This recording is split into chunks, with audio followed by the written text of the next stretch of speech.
Hello and welcome. Thank you for joining me. My name is Russell Trafford-Jones and this is Broadcast Focus, where we talk to the people behind the industry.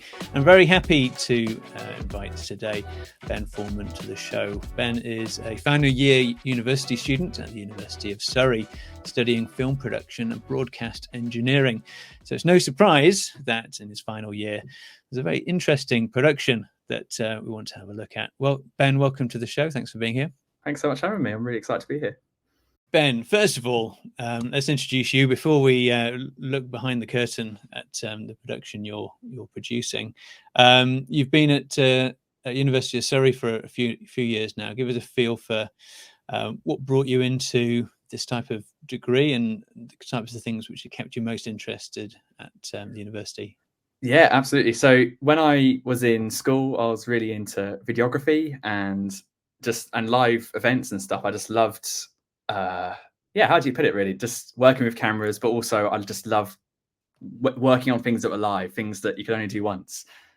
So I think when I was in school, I didn't really know what I wanted to do, and I was keeping my options open, doing things like computer science and stuff like that. And I was just looking at courses that could combine like my creative intent that I enjoyed from my videography, but also something that had a technical background as well, because I enjoyed stuff like computer science and the engineering kind of stuff. So long story short, I landed on this course, which at the time was called Film and Video Production Technology, and is now Film and Broadcast Engineering. So the course just kind of summed up all my interests, really. It touched 50% on making films and the creative side and how to achieve really good looking images, but also how to use engineering and technical knowledge in order to make your films and make other things like broadcasts work and look great. So that was kind of my way into the course, really. And since first year, it's just been amazing, and I've absolutely loved the breadth of stuff it's covered. And in third year, they send us on placements. And on my placement, I went to a company called Aerial Camera Systems, where they do remote and specialized cameras for live broadcasts. So I spent a year doing a lot of football, but also some interesting events as well, like the Queen's funeral and what else did I do? Wimbledon, which is great. So the placement here is amazing, and it's the thing that this course facilitated me to be able to do and walk into there with some sort of knowledge in order to then keep learning more. So it's been a really fantastic 3 years, and now I'm in my final year working on some cool projects too. So it's been fantastic. I do like the bringing together of the technology and the creative side, because I think particularly in filmmaking, if you look at the breakthrough films, it's always been because people have understood like what the medium can do. And by medium, we're talking about the technology that makes anything happen. So whether it was back in the days of overlaying film on top of film and drawing on top of stuff so the light can get through, and then we saw people understanding how to move models and reproduce it with robot arms. It's all about that ability to understand how to push things forward. So if you're purely creative, it's all the more difficult to do that. Absolutely. I think learning how to use the equipment as well, and learning the tools that are available to you and how to use them to their advantage, it's so helpful. And I've seen my own personal skills come on so much in the last 4 years, just because I now know what a color space is and the correct frame rates to use. It's all silly stuff now, but I think when you don't have that background, you just don't really know what you're working with. You just trust people on the internet that they know what they're talking about. So it's been fantastic. Cool. So tell us about the production that you're producing. First caught my eye a couple of years ago, called Univision, and I think it's people who are aware of Eurovision will quickly spot similarities, but there's nothing wrong with that. And I think that what makes me most interested in it is that nobody who knows anything about Eurovision thinks it's a small or easy show to put on. And so I think it's really great that you've got this idea within the student community to do your own version, which will also not be easy to put on, I'm sure. Yeah, absolutely. It's a really exciting production, and it came about in 2021 when I think some students were sitting in a pub. I was in first year at the time, but some final year students at the time were sitting in a pub, and they came up with this idea of a spin-off show that could have outside sources and be distributed to different different student TV societies in order to broadcast different versions, like a world feed almost, but also get loads of people involved from around both the university, but also different universities around the country to really bring people together. So there was a huge vision when it started, and I think that's what's allowed it to continue on into its 4th year this year. That's cool. I think Eurovision started as a way of showing off how to do live video, that live video was possible internationally. And so it sounds like there's a similar kind of feel. Well, why don't we just do this, do that, do a big show? It'd be really interesting. Yeah, absolutely. And it's just such a great opportunity. The idea is so large scale. There's just so much you can do with it. You're not, keeping yourself into this kind of small area of focus, or, the idea is big. So there's so much you can do. There's every year we, in the past couple of years, we're watching, go, oh, where can we put another camera? How can we make this even more brilliant? And there's just so much scope for improvement and for more exciting things to be done. So yeah, it's a really cool production that I've been involved in its first year in 2021, 2022 as well. Then on placement, I wasn't at uni, so I wasn't involved. But then coming back this year to kind of lead it has been a really good experience so far. So let's just look at the creative side of it first. In order to have a song contest, you've got to have people singing songs. So how does that work? Where do they come from? How do you get in touch with the people? So we had a list of university contacts that have been built up over the last 3 years, and it was just a case of getting in touch with them, saying, "Look, this is the UK's biggest student singing competition. That's at least the biggest student broadcast that's a singing competition." And I think a lot of unis just absolutely love that. And even though Univision is just a couple of us at Surrey, different kind of committee each year, kind of organising it.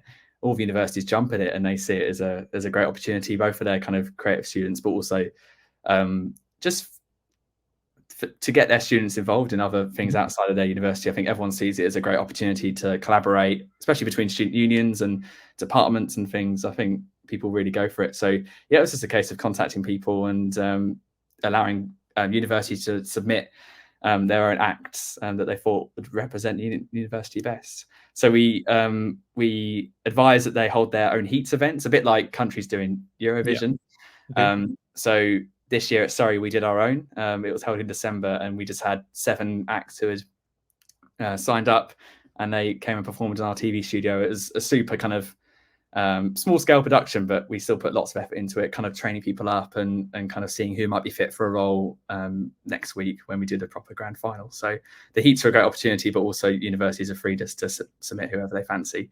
There's a lot of scope.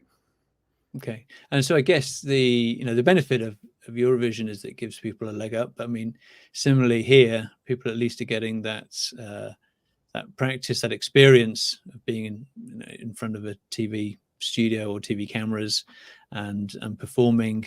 So I guess that's also part of the draw. Absolutely. And the joy of Univision is that it's not film and video production. So I've said the wrong name, do it all the time. Film production and broadcast engineering is running Eurovision. Univision is happening on campus. It's not tied to the TV Society. It's not tied to our course. So anyone can come and do it. And we work very closely with Stag TV, who are our student TV society here at Surrey. Mm-hmm. And they are fantastic. And they are able to draw in a lot of people who just don't study anything like this. We've got people doing kind of physics and maths and business studies, all sorts of kind of academic walks coming together. Yeah. People operating cameras who have never even seen a camera before, let alone know any of the technology behind it. So it's a really great way of bringing people in, because everyone, as you said, everyone knows what Eurovision is, and therefore they can figure out what Univision might be.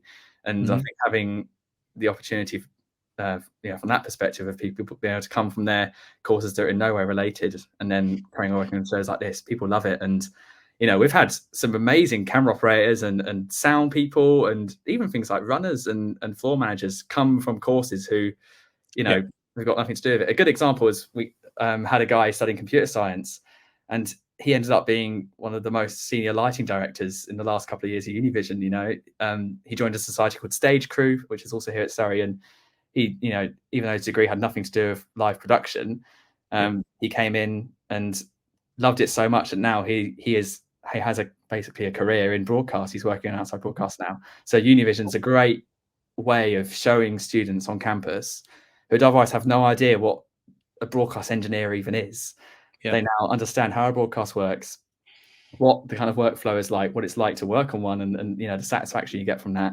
And then they're inspired to maybe look further afield and see what opportunities are out there. Because I think a bit like me, like before I came on this course, I didn't really know what jobs there were behind the TV screen, and now I Yep. do. And I think Univision's a great way of getting other people, not just people on my course, but other people at university and different societies to actually learn what goes on. So it's really fantastic. Yeah, that's really important. And same for me. I didn't understand when I went to uni, and I didn't do a broadcast degree. But then, through student radio, I was slowly shown why broadcast was fun. So it's really important to have like those links. So I'm pleased to hear that's a good idea. You've sent me through some photos, so let's have a quick look because these do look really cool.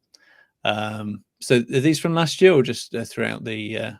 These are actually all from last year. So yeah, Cool. kind of gives a good opportunity to see where we're at the moment, really. Yeah, that's really good. And so explain to us where this is. This is actually at Surrey. And what are we looking at here? Which room, which area? So this is in a place called University Hall, and I'd say it's like the gym on campus. If you're at school and you've got your sports hall, it's effectively the same thing. During the week we've got dodgeball going on in there, but yet the Theatre Society have just done their yearly show there this weekend. So it's a great multi-purpose space, and it's got fibre links to the rest of the university. So we've got single mode fibre patched to Stag TV, and we've got it patched to our gallery elsewhere. So basically, when we do this production, it's all fully remote. Well, I say fully remote, somewhat remote. The gallery is I have to walk there. So and it's a great space, a really good multi-purpose space. And stage crew, who you can see in this photo, the guy doing the lighting, who set up a lot of the lighting and the staging for us. They're quite used to working in University Hall for multiple things, so it's a great space. I presume that's the crew from last year. Certainly is. Nice. And so is it a big crew? I mean, absolutely. And I think the numbers do fluctuate, but it's somewhere around 70 to 100. There's a few less than that in that picture, but there is a lot of people behind the scenes and working in a lot of different areas, as in any broadcast. But again, so many of those students I could point out on that screen who less than half are from our course, and others are just people who are joining societies, getting involved and learning what this kind of stuff is all about.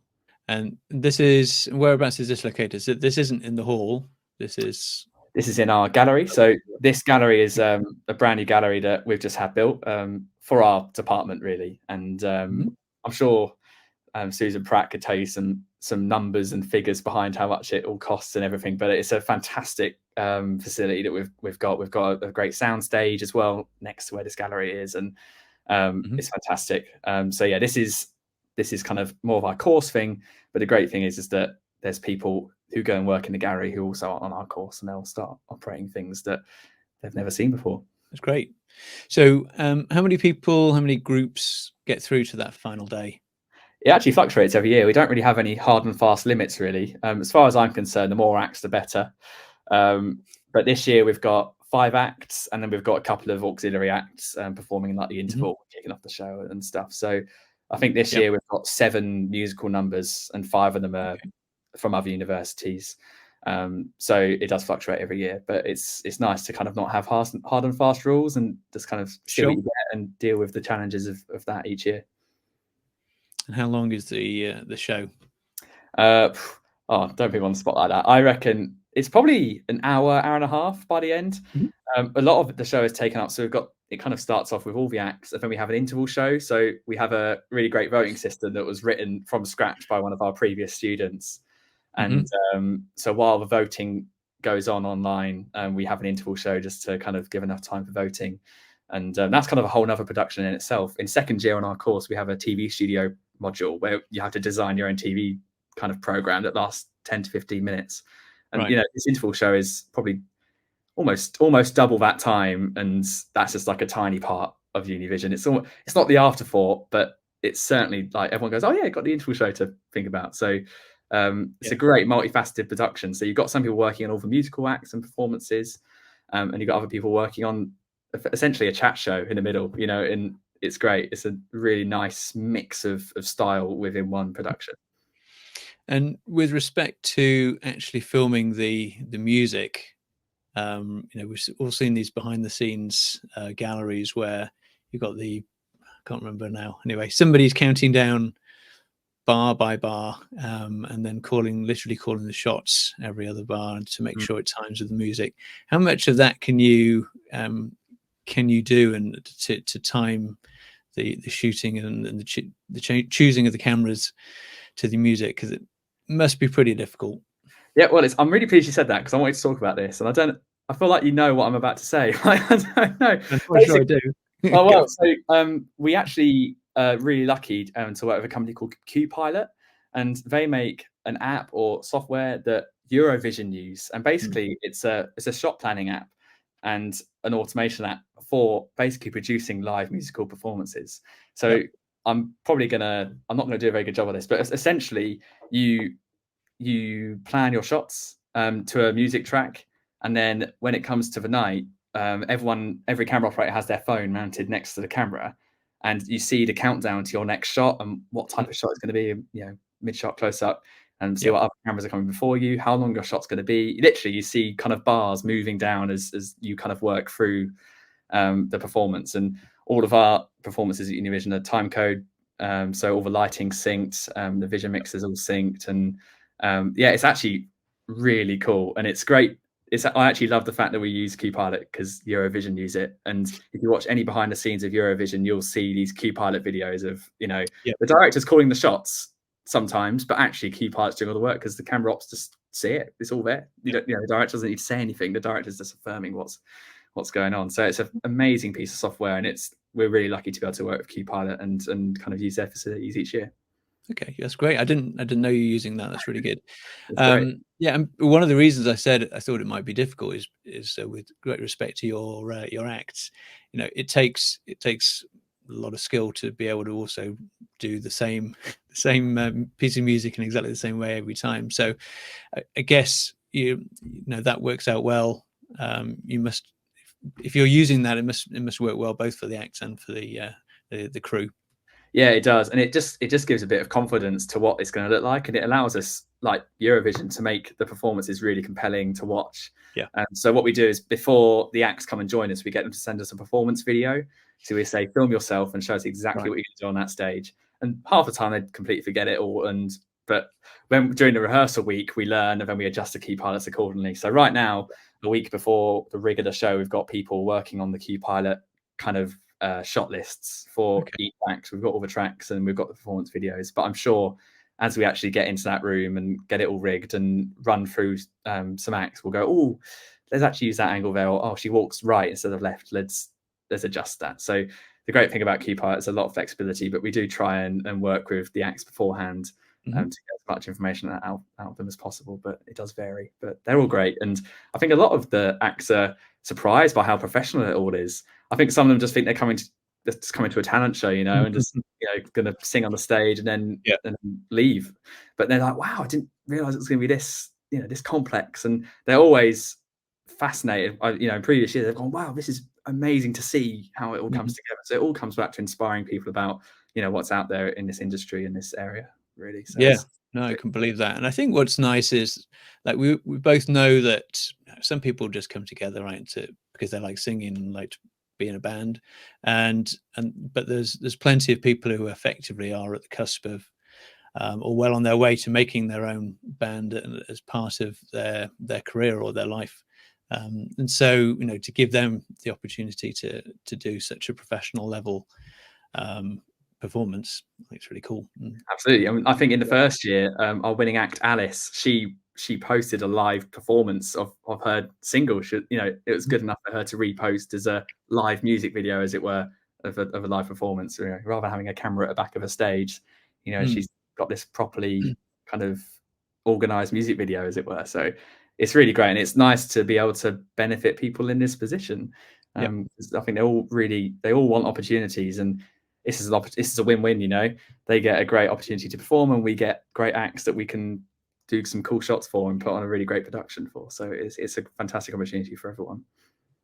So it's going to be hosted by Stag TV, which is the University of Surrey Student TV Society. Is that right?